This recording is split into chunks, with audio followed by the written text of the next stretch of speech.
Meus queridos amigos, companheiros de ideal espírita, boa noite. Que as bênçãos do nosso Mestre Jesus continue a nos fortalecer, a nos envolver nessa noite para o aprendizado em torno do seu Evangelho.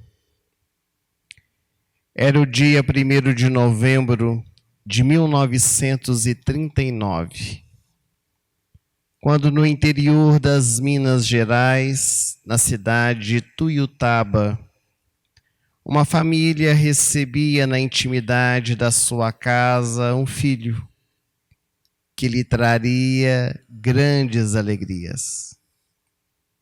Ele recebeu o nome de Jerônimo Mendonça. E logo no início da sua infância e adolescência, começou a frequentar o espiritismo. Teve as bases seguras da sua educação moral, forjada nessa doutrina que nos consola, que nos orienta e que nos instrui.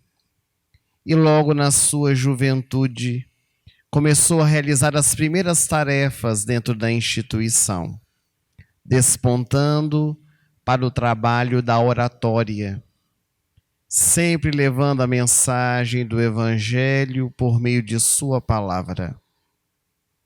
Ele era muito jovem, muito bonito, o corpo esbelto, tinha o hábito de se olhar no espelho, bater no peito e dizer: "Eu sou um Tarzan". E a sua mãe passava, via aquela cena e sorria. Só podia ser coisas de jovem.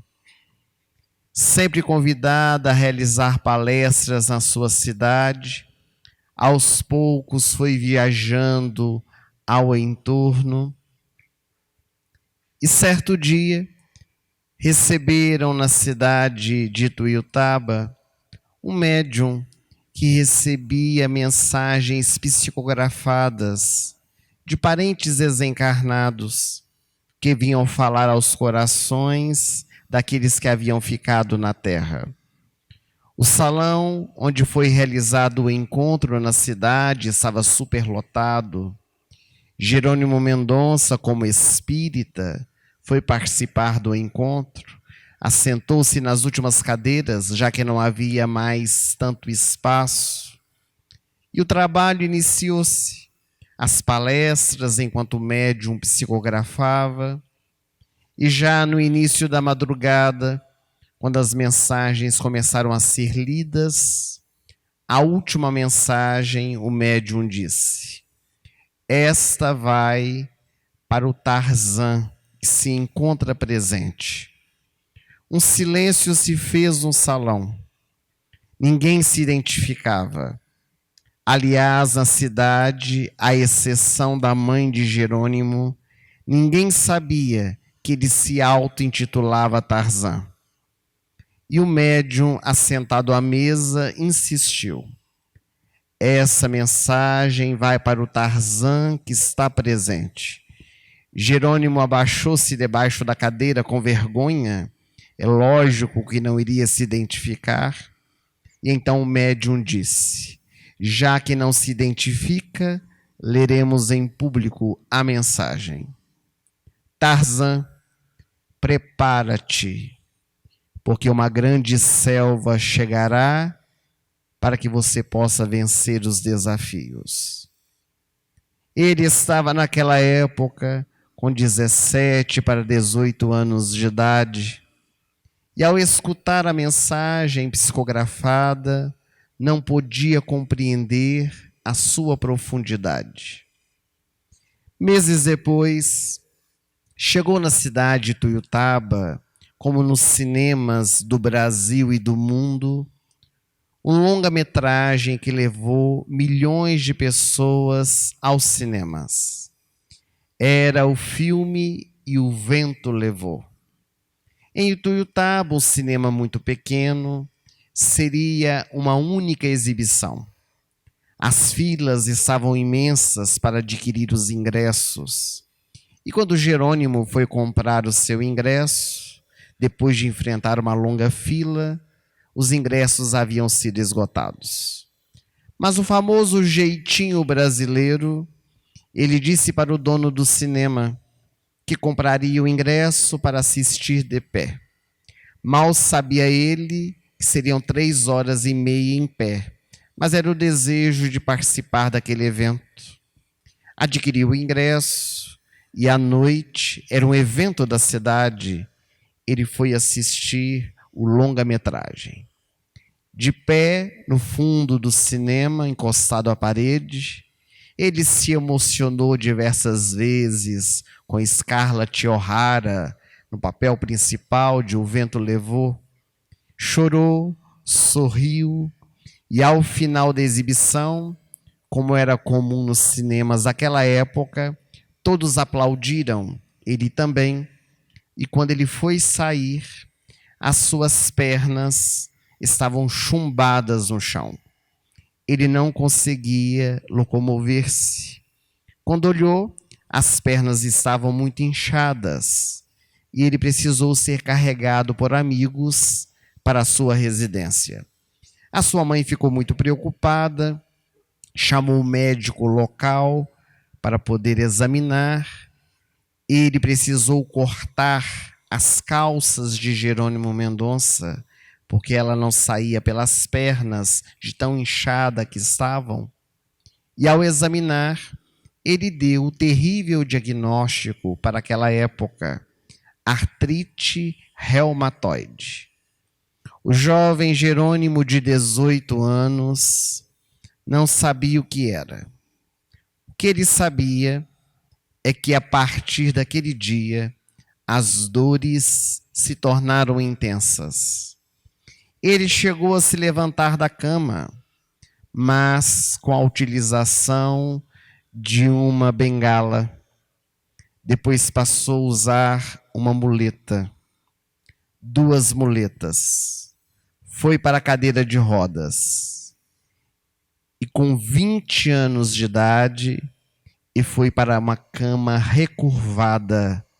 Ficou tetraplégico. Não movia nenhum membro do seu corpo, apenas os olhos e a boca. Mas não desanimou. Continuou levando a mensagem do Evangelho de Jesus onde era chamado. Foi necessário construir uma cama de ferro recurvada para ele se deitar. As pernas e os braços ficavam em V, e ele era levado numa Kombi, onde a cama era amarrada na parte de trás, para diversos locais do nosso país. As estradas naquela época poeirentas, muito difíceis, mas ele, com determinação e coragem, ia pelo Brasil, levando a mensagem libertadora. Mas como se isso não bastasse, na vida de Jerônimo Mendonça, ele começou a ter problemas oculares e foi procurar o oftalmologista da sua cidade. E por imperícia médica, ele ficou cego de uma vista. A doença passou para o outro olho e amigos da sua cidade pagaram uma consulta com um especialista em Belo Horizonte para que ele pudesse ser atendido. E por imperícia médica, ficou cego da outra vista. Cego dos 2 olhos, tetraplégico, viajando o país. O microfone ficava dependurado sobre a boca e ele anunciava as boas novas de alegria. De uma alegria sem par, trazendo sempre a palavra firme e consoladora. Nós tivemos a grata satisfação de conhecer Jerônimo Mendonça no grupo da Fraternidade Espírita Irmã Sheila que frequentamos em Belo Horizonte.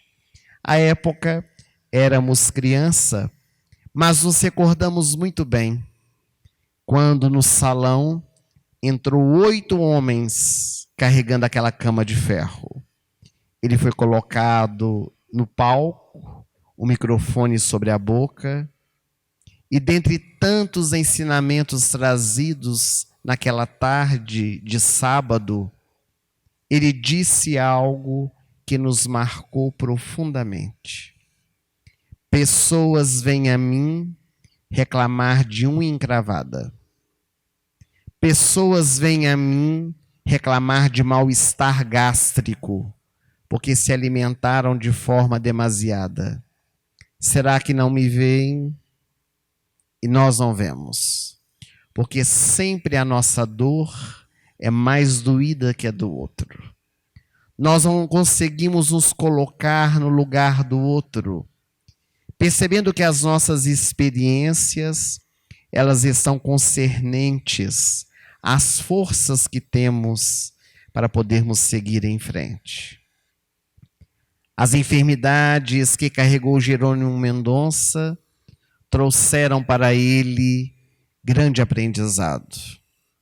No princípio, viajando pelo país, às vezes ele chegava nas cidades e as pessoas espíritas viam Jerônimo e diziam: coitadinho do Jerônimo, viajou tão longe, deve estar cansado, não é?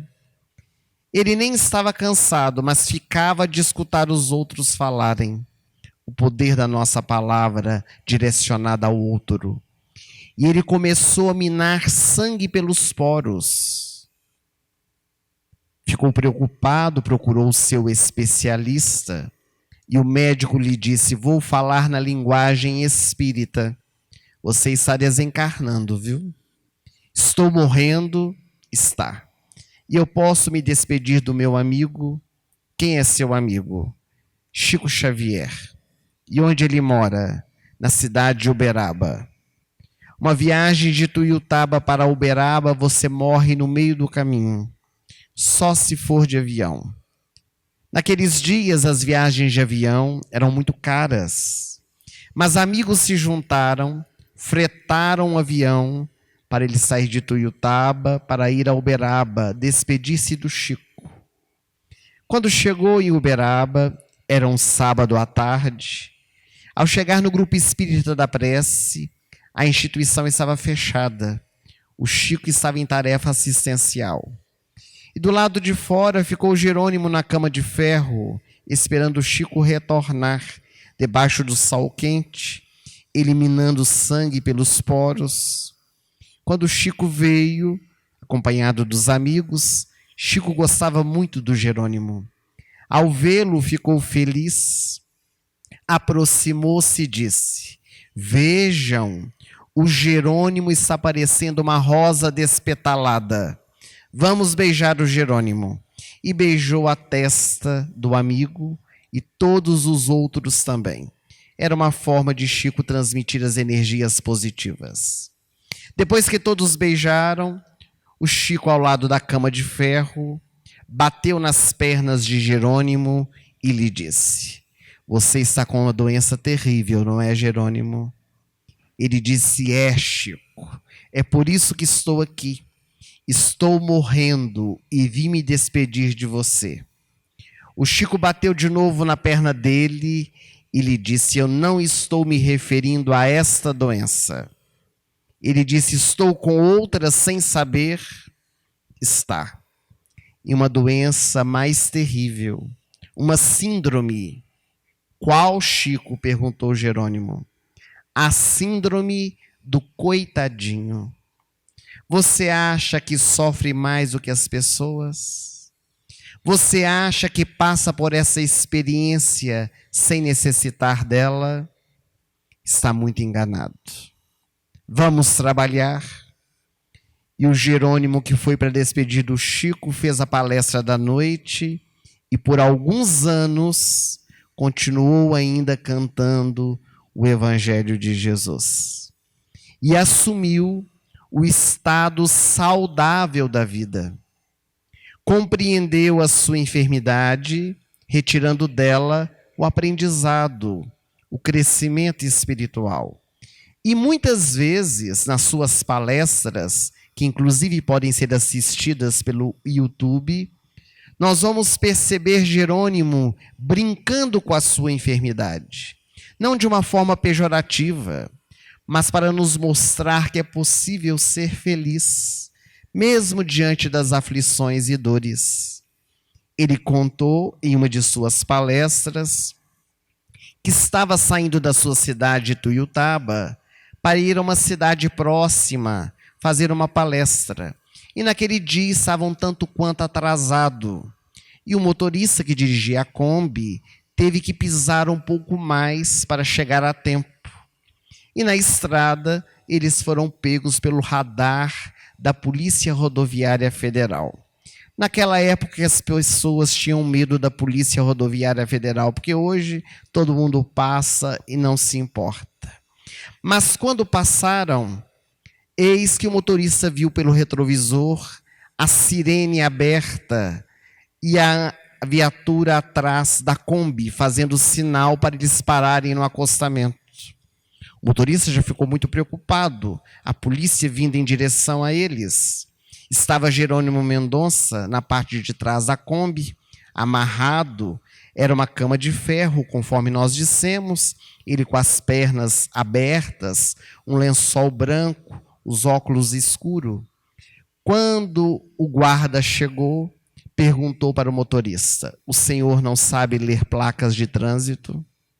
Estava dizendo 60 quilômetros. O senhor passa a 120. O que está acontecendo? A primeira coisa que veio à mente do motorista, ele disse: o senhor vai me desculpar, mas eu estou levando essa pessoa que está aqui atrás ao hospital. Quando o guarda colocou a cabeça dentro da Kombi, olhou, tirou a cabeça e disse: vá correndo agora mesmo, porque essa gestante vai dar à luz aí atrás e vai ficar bem pior. O guarda achou que era uma gestante, com as pernas abertas, o lençol sobre as pernas. E o Jerônimo narrava e sorria, mostrando que mesmo diante das adversidades, nós podemos encontrar a alegria de viver. O benfeitor espiritual Fritz Schein, por nosso intermédio, em um livro chamado A Cura Real, ele vai nos dizer que todos nós, indistintamente, passamos por dores, por aflições, por enfermidades que surgem na nossa jornada evolutiva para o nosso aprendizado. E que melhor é ter o corpo chagado do que a alma, do que o espírito. Porque o corpo, ele se acaba, o espírito é imortal. O corpo é o expurgo do nosso espírito. Logicamente que não vamos aplaudir a enfermidade, mas quando ela surge, é preciso compreendê-la para lidarmos com ela de maneira diferente. Em O Evangelho segundo o Espiritismo, no capítulo 5, os benfeitores espirituais analisam e refletem a respeito de uma das bem-aventuranças trazidas por Jesus. Bem-aventurados os aflitos. E neste capítulo, eles nos falam a respeito das causas atuais, das causas anteriores às nossas aflições e dos chamados tormentos voluntários. Todas as experiências pelas quais nós passamos têm uma causa que muitas vezes nós desconhecemos ou conhecemos. Porque ao analisar a nossa vida, a experiência amarga que nós estamos tendo, não raro nós encontramos a causa dessa experiência, dessa situação. Alguém que se utilizou durante um largo período da vida da bebida alcoólica e tem cirrose, ou então é alcoólico, ou qualquer outra enfermidade relacionada à bebida alcoólica, nós temos aí o efeito de uma causa conhecida. Se alguém tem uma vida desregrada sexualmente e adquire uma infecção sexualmente transmissível, nós temos aí o efeito de uma causa conhecida. Se alguém utilizou-se do cigarro de forma sempre presente na vida e desenvolve um câncer de pulmão, uma doença respiratória, o efeito de uma causa conhecida. Mas e quando nós falamos a respeito do mal de Parkinson, o Alzheimer? Quando nós falamos a respeito das doenças congênitas, como alguém que nasce cego, surdo, mudo, alguém que se torna tetraplégico, como Jerônimo Mendonça, onde encontrar a causa? Nós que somos reencarnacionistas, encontraremos a resposta na justiça de Deus, percebendo que a nossa vida é uma semeadura constante e que estamos colhendo os frutos daquilo que um dia nós plantamos. Porque a nossa vida está em nossas mãos. Somos nós os construtores dela a partir das nossas escolhas e dos nossos direcionamentos.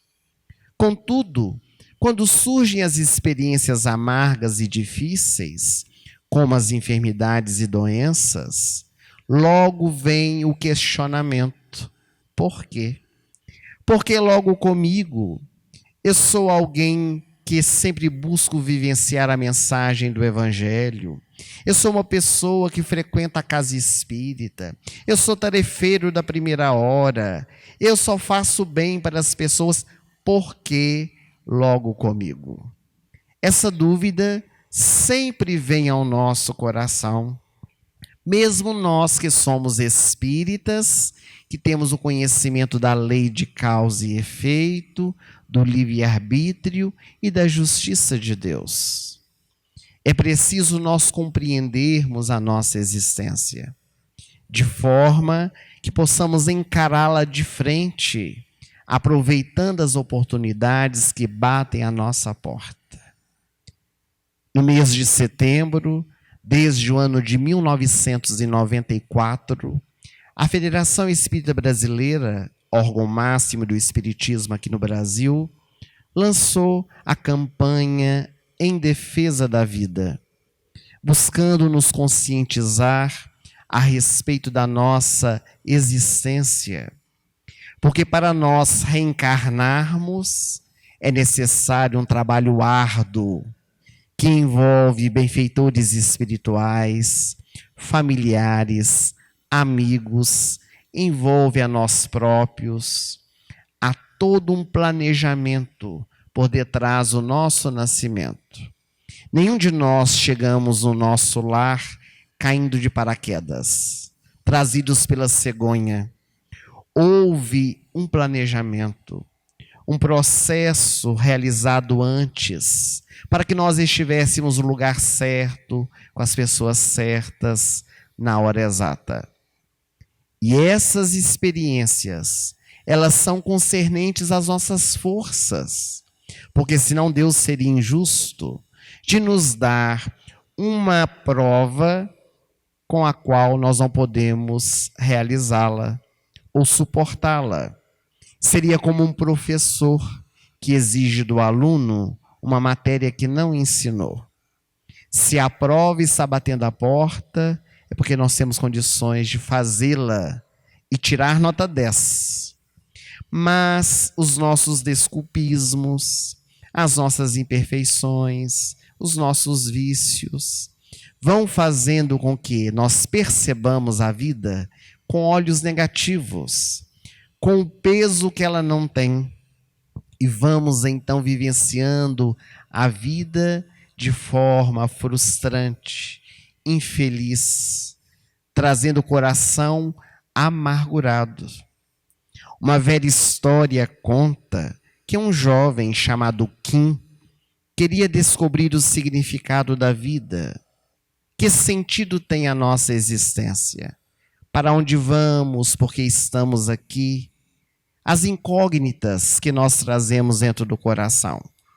E ele resolveu viajar, encontrar pessoas, saber delas o significado da vida. E um dia ele encontrou com um ancião chamado Sártegos, que estava andando pela estrada, carregando sobre os seus ombros um pesado cesto. Era pesado porque ele estava encurvado. O cesto estava tapado, não se via o que tinha dentro. Mas Kim percebeu que era algo muito difícil daquele ancião carregar.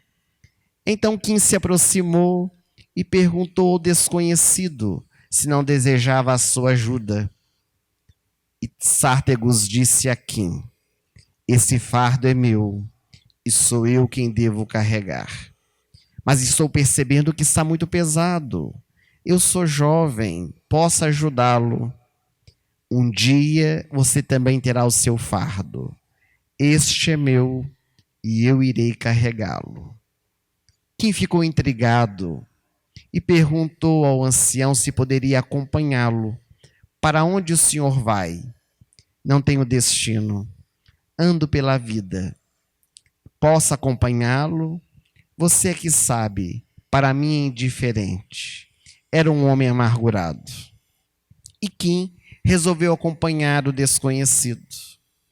E é claro que com o passar dos dias, do tempo, dos meses, eles foram estreitando a relação de amizade. Agora Sártegos conversava mais com Kim, mas nunca deixava o jovem ajudá-lo. Kim ficava observando. Quando paravam a marcha para descansar, para almoçar, para jantar, para dormir, o ancião tirava o cesto, colocava sobre o chão. Antes de dormir, sempre abria o cesto, olhava o seu conteúdo, fechava, dormia quase que abraçado ao cesto. De manhã pegava o cesto, colocava nas costas, seguia a viagem. E sempre Kim observando aquelas movimentações. Tornaram-se grandes amigos. E passados aproximadamente 3 anos de convivência, um dia, numa manhã, Sártegos amanheceu morto. E o jovem Kim sofreu muito, porque era o seu amigo de todas as horas.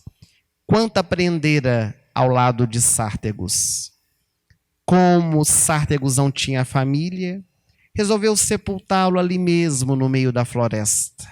Fez a cova, jogou o seu corpo, tapou com a terra e quando ia seguir viagem se deparou com o cesto do seu amigo, que jamais ele deixou ajudá-lo. Ali estava o cesto tapado por um pano sujo. O jovem olhou e meditou. Será que eu devo abrir esse cesto? Durante todo este tempo ele nunca me deixou ver o que tinha, nunca deixou auxiliá-lo. Não seria contrariar a sua vontade. Mas o jovem Kim queria aprender com a vida e meditou que Sártegos não se importaria que ele pudesse dar uma olhadela no conteúdo para seguir viagem.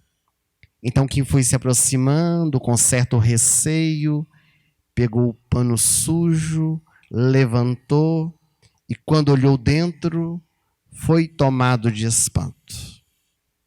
Porque dentro do cesto não tinha nada. O cesto estava vazio. E ele compreendeu que o peso da vida está na nossa consciência. Aquilo que damos a Ele. O peso sobre as nossas costas somos nós quem fazemos, de acordo com a nossa mente, já que pensamento é vida. Jerônimo Mendonça começou a minar sangue pelos poros porque absorveu a síndrome do coitadinho. Todos lhe falaram tanto que ele era um coitado, que ele acabou assimilando isso para a sua vida. Nós vamos muitas vezes absorvendo essas energias que estão ao nosso derredor. E é preciso modificarmos e alterarmos a nossa consciência para estarmos em outra sintonia. Muitas vezes buscamos o autoextermínio como uma forma de resolver os nossos problemas. Dizem os psicólogos e estudiosos do comportamento humano da atualidade que a criatura humana se mata não é para morrer. O indivíduo que se mata não quer morrer.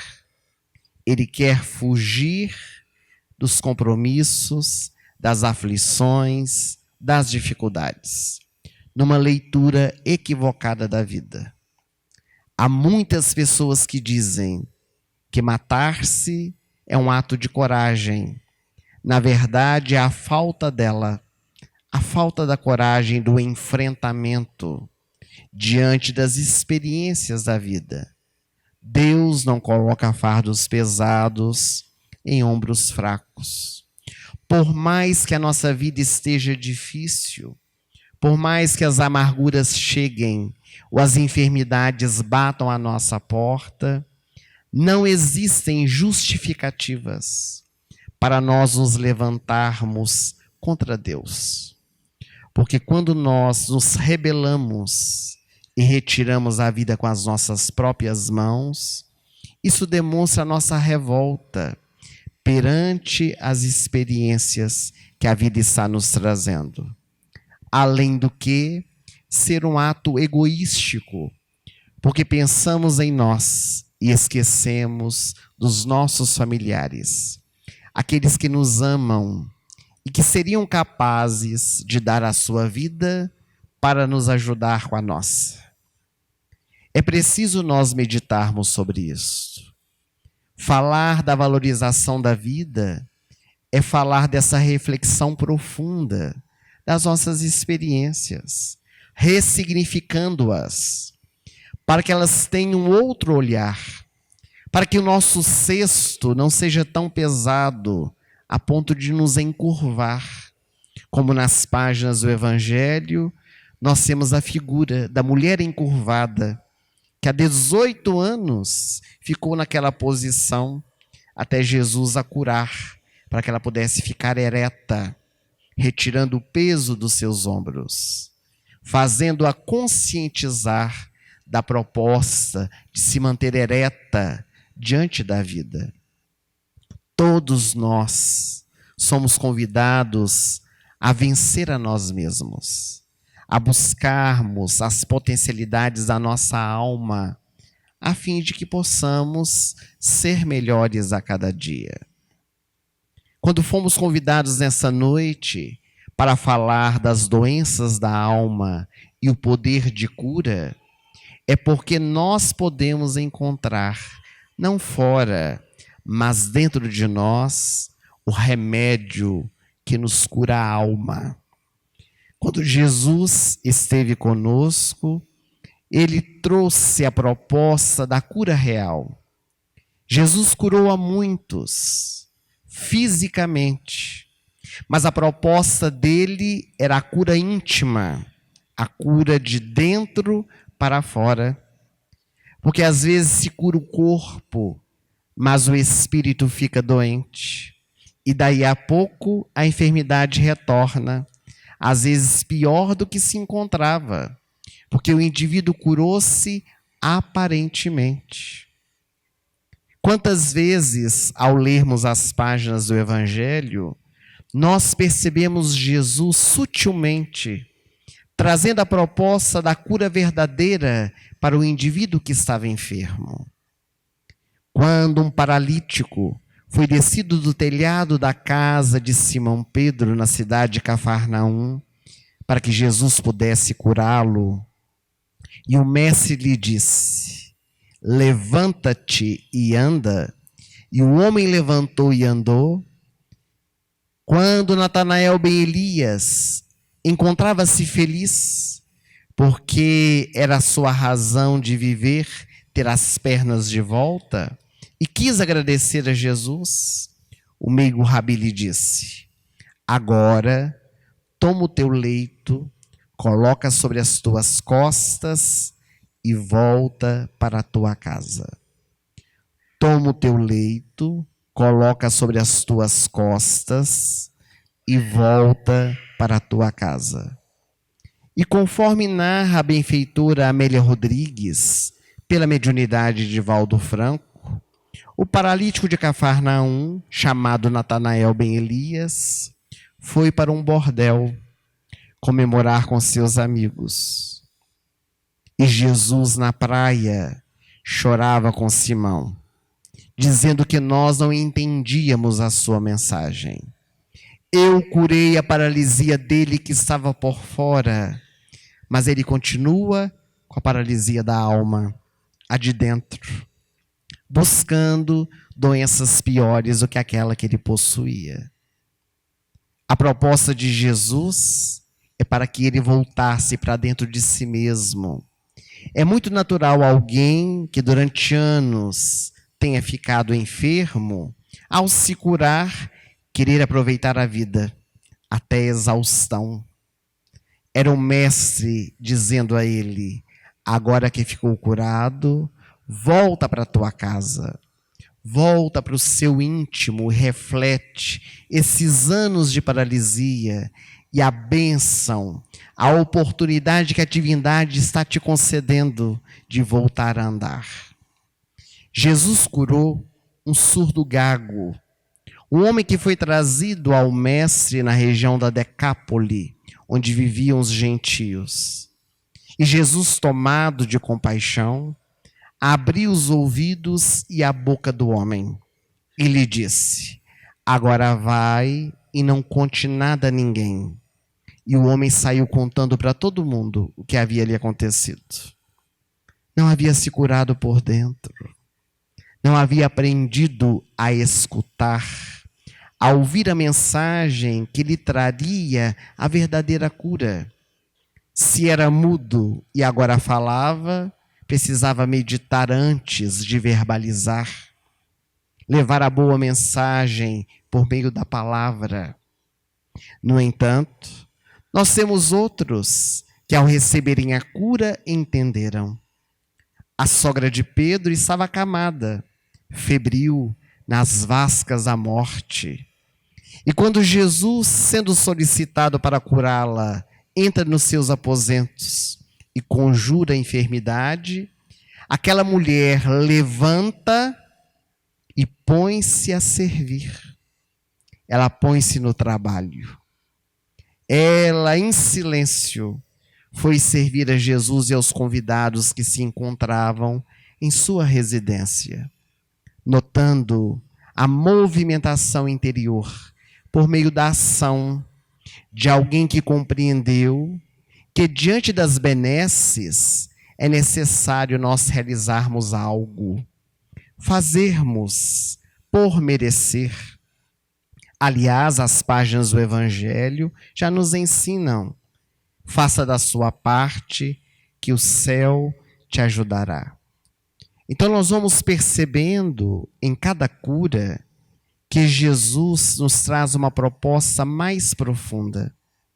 Mesmo porque a benfeitora Joana de Ângeles, por meio de Divaldo Franco, vai nos dizer no livro Momentos de Saúde que o mais importante não é curar-se.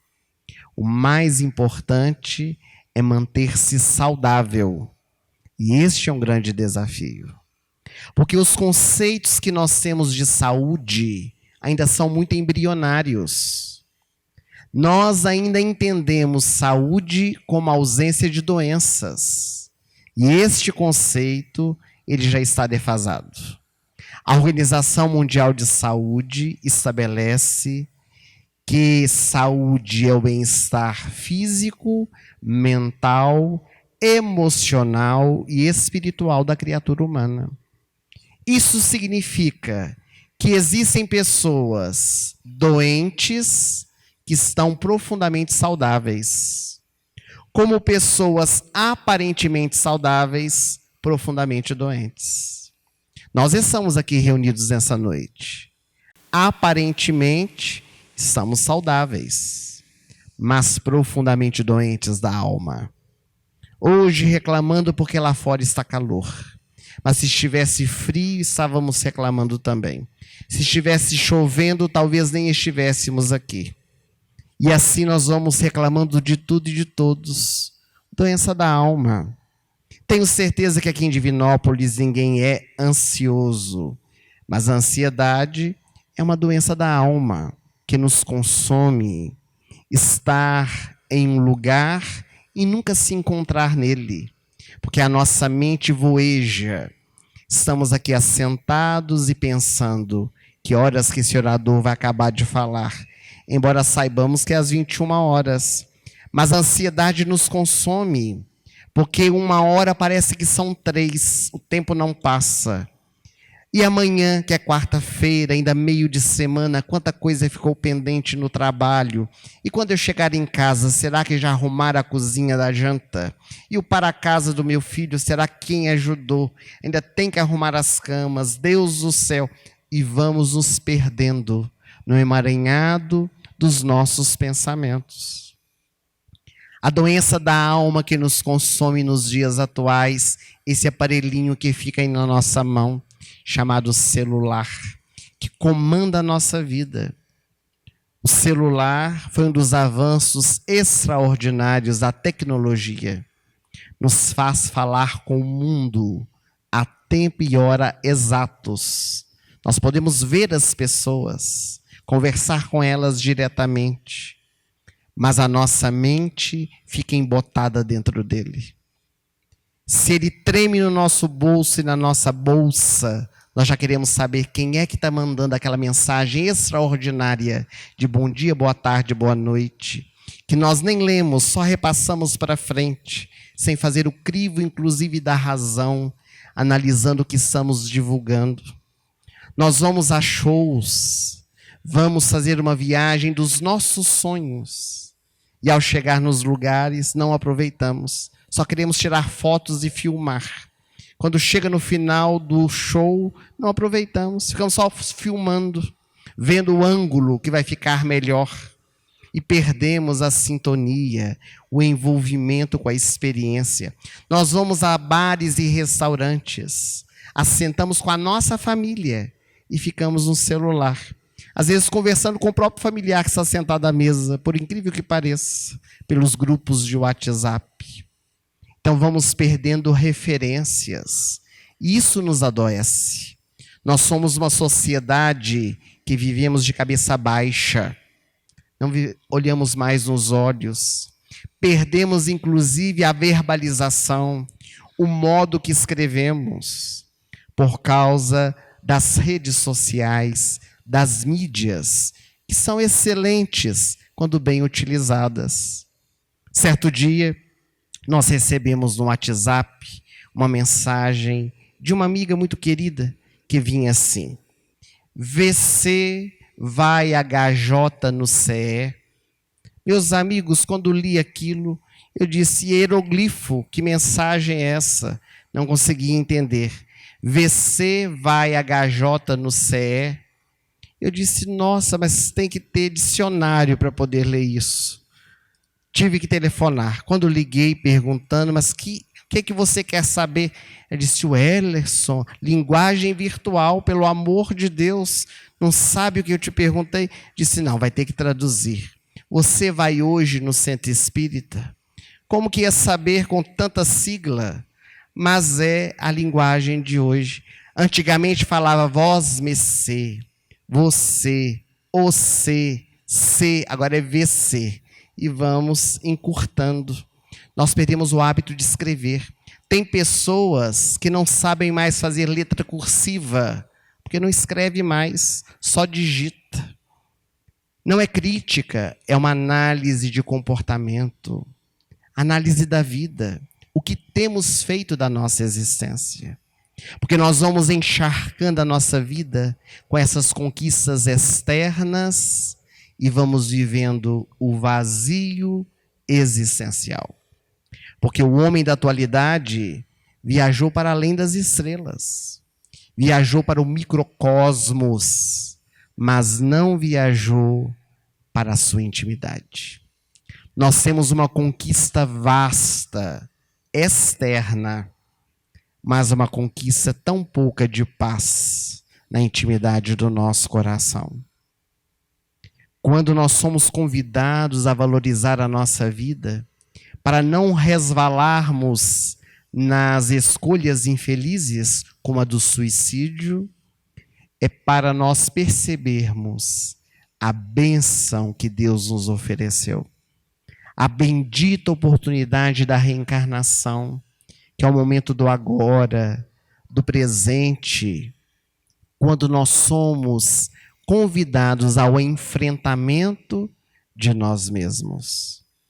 Quando Jesus esteve aqui na terra e realizou tantas curas, tantas transformações na vida de pessoas, Simão Pedro, o seu apóstolo, ficava maravilhado com as transformações na vida daqueles que conviviam ao lado do Mestre.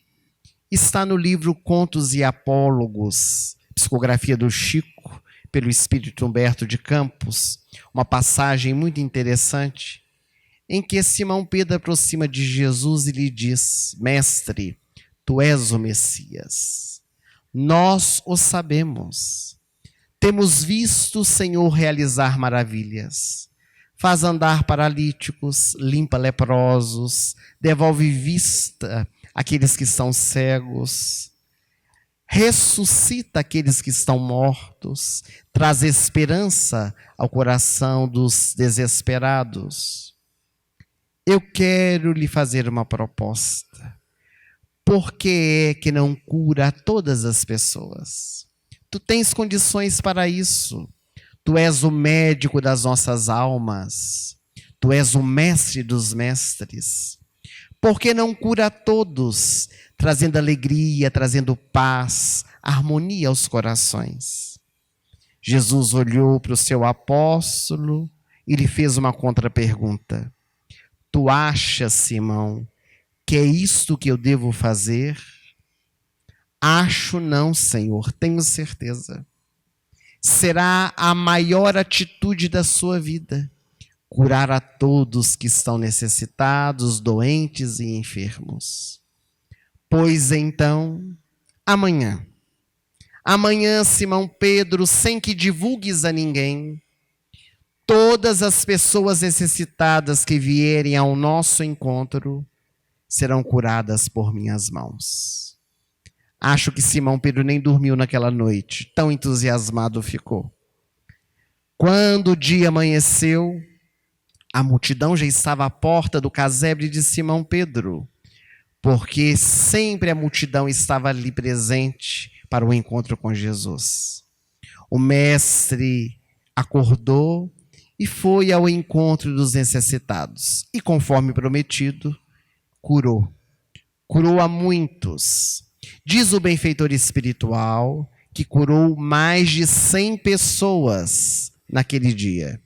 E Simão Pedro, entusiasmadíssimo, não cabia em si de alegria, Jesus fazendo exatamente o que ele havia solicitado. E quando os enfermos ficavam curados, Simão Pedro então dizia: meu amigo, daqui a pouco Jesus vai trazer a mensagem para o nosso coração. Ele vai trazer a sua boa nova de alegria, a mensagem do Evangelho. Permaneça conosco. E os curados: não posso. Olha, eu vim para conhecer Jesus, mas tenho um compromisso em casa, preciso voltar logo. Hoje estou de viagem a Jerusalém, mas prometo que voltarei para escutar a mensagem. Olha, tenho que ir trabalhar, já estou atrasado, está na hora de sair. Até logo. Muito obrigado, Jesus, pela cura, mas não posso ficar. E daí a pouco, quando Jesus terminou de curar todas aquelas pessoas, Simão Pedro olhou, estava Jesus e os 12 apóstolos. Não havia ficado ninguém. Nenhum enfermo curado ficou para escutar a mensagem. E Jesus, olhando para Simão Pedro e os seus apóstolos, lhes disse: a dor, a enfermidade é um bendito aguilhão que nos traz de volta aos braços do Pai. Nem sempre a cura do corpo é o caminho para a cura do espírito. Cura-se por fora, mas não se cura por dentro. E ele silencia, deixando a mensagem para todos nós.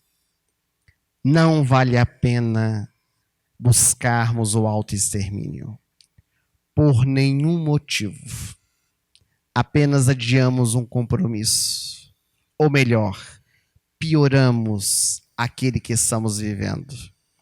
Porque a maior decepção do suicida é acordar do outro lado da vida, vivo e com os mesmos problemas, com as mesmas dificuldades. É claro que a misericórdia divina sempre se apresenta em favor de todos nós. Mas não nos iludamos. Todos nós colhemos aquilo que plantamos. Devemos ter compaixão, orarmos em favor daqueles que exterminaram a própria vida, envolvê-los na nossa ternura, e nós outros que permanecemos, é imprescindível retomar as rédeas da nossa vida, compreendermos a vida como ela é, sobrepujando as adversidades, superando os obstáculos, porque Deus, o nosso Pai, nos quer felizes. Fomos criados para a felicidade. Se não somos, é porque estamos adentrando vielas, atalhos da vida.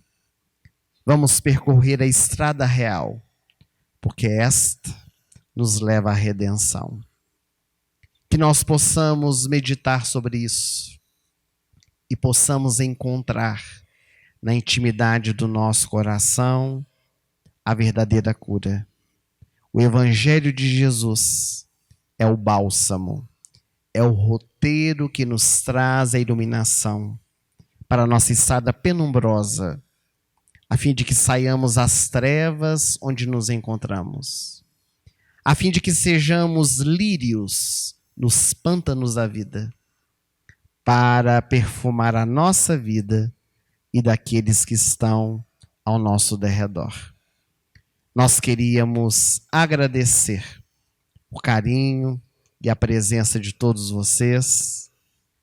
Sempre é uma alegria retornar a esta casa, onde somos recebidos com tanto carinho. Mas antes de voltar a palavra ao nosso companheiro que nos dirige nessa noite, carinhosamente a direção da casa sempre nos permite, ao final, falarmos um pouquinho acerca do nosso trabalho. Nós fazemos parte do grupo da Fraternidade Espírita Irmã Sheila, em Belo Horizonte, mas também de uma ONG chamada Fraternidade Sem Fronteiras. É uma instituição que há 13 anos tem realizado atividades tanto no Brasil quanto na África. Hoje nós atendemos a 34 mil pessoas em 4 países da África: Moçambique, Madagascar, Malawi, e Congo e Senegal, 5 países. E aqui no Brasil, em vários estados. A ONG só é capaz de realizar todo este trabalho, levando alimento, esperança a tantos corações, por causa de a união de várias pessoas espalhadas pelo mundo inteiro, que entenderam que a caridade não tem fronteiras. A caridade precisa ser realizada onde somos convocados, onde o nosso coração pedir. Aqueles que tiverem interesse em conhecer a Fraternidade Sem Fronteiras, basta acessar o site. Há várias maneiras de ajudar, apadrinhando, divulgando, participando conosco das caravanas, que sempre vão à África, levando os padrinhos para que possam conhecer de perto o projeto, e fortalecendo os elos dessa família que vai além da consanguinidade. Basta procurar no Google Fraternidade Sem Fronteiras e vão encontrar o site. Nós também temos alguns livros publicados. Na atualidade, 35 livros, entre livros para crianças e também adultos. Os mais recentes lançamentos que nós temos, 2 deles têm muito a ver com o tema dessa noite, porque falam a respeito de cura e de doenças. Um deles é o livro Levantar e Servir, que é um estudo aprofundado da cura da sogra de Pedro, onde nós pegamos os versículos da Bíblia, fizemos uma pesquisa em torno da cura da sogra de Pedro, e nos capítulos do livro buscamos compreender essa cura que vai além do afastamento de uma febre, mas o convite a ela para levantar e servir. Temos também a segunda cura que é trabalhada, fala menos, ouve mais, que é a cura do surdo gago, que também citamos nessa noite. Aqui nós buscamos refletir sobre a proposta de Jesus trazida a esse homem que retornou à sua fala e a escutar o mundo externo. E temos um outro livro também, recente lançamento, chamado Fala Sério, que é um livro de perguntas e respostas em torno do sexo. São 123 questões voltadas à sexualidade, feita por jovens, onde num trabalho de pesquisa nós buscamos compreender um pouco mais acerca dessa vivência natural da nossa vida aqui na Terra e que precisamos compreendê-la um pouco mais. Que nós possamos então retornar aos nossos lares, levando as vibrações positivas que aqui podemos sentir. A nossa gratidão e até uma breve oportunidade, se Deus quiser. Uma boa noite para todos nós.